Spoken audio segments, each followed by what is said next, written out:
So, hi mga lods. Ito po yung ginagawa ko ngayon, guys. Ako ng gagawin kong saging na pinaypay. Saging saba po ito, guys. Ayan, gaganyanin lang natin. Basta i-form lang po natin siya na pinaypay. Papa ni mo? Thank you. Sige na. So, ayan, yung umutang sa akin, guys. Nagbayad na. May pang-ano na tayo.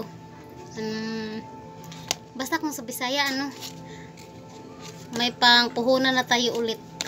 Dagdag. Yan eh, guys.